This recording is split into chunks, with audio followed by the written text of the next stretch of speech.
ایک دفعہ اللہ کے نبی حضرت عیسیٰ علیہ السلام اپنے راستے کو جا رہی تھی کہ انہوں نے دیکھا کہ ایک آدمی بہت سے گدھوں کو ہینگتا ہوا آ رہا ہے۔ آپ نے اس شخص سے پوچھا، اے شخص تم کون ہو اور ان گدھوں پر کیا سامان ہے؟ وہ شخص کہنے لگا، جناب میں ایک تاجر ہوں اور ان گدھوں پر میرے تجارت کا سامان ہے۔ اللہ کے نبی کو وہ شخص دکھنے میں عجیب لگا۔ آپ نے اس شخص سے پوچھا، مجھے سچ سچ بتاؤ ان گدھوں پر کیا سامان ہے؟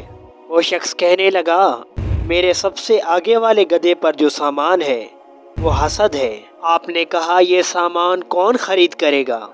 وہ شخص کہنے لگا، یہ سامان علماء خرید کریں گے۔ آپ نے پوچھا، دوسرے گدھے پر کیا سامان ہے؟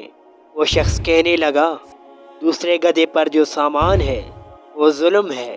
آپ نے کہا، یہ سامان کون خرید کرے گا؟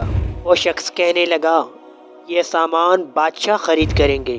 اللہ کے نبی نے پوچھا، تیسرے گدھے پر کیا سامان ہے؟ وہ شخص کہنے لگا، تیسرے گدھے پر جو سامان ہے وہ خیانت ہے۔ اللہ کے نبی نے پوچھا، یہ سامان کون خرید کرے گا؟ وہ شخص کہنے لگا، یہ سامان تاجر خرید کریں گے۔ اللہ کے نبی نے پوچھا، چوتھے گدھے پر کیا سامان ہے؟ وہ شخص کہنے لگا، چوتھے گدھے پر جو سامان ہے وہ مکر و فریب ہے۔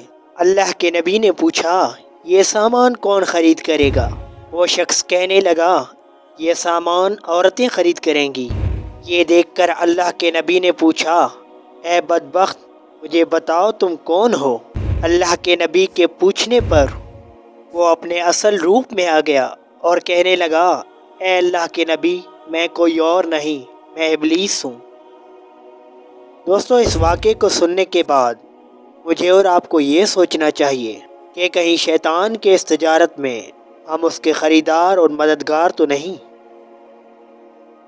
ویڈیو اچھی لگی ہو تو شیئر لازمی کریں، ہو سکتا ہے آپ کے ایک شیئر سے کسی کی اصلاح ہو جائے۔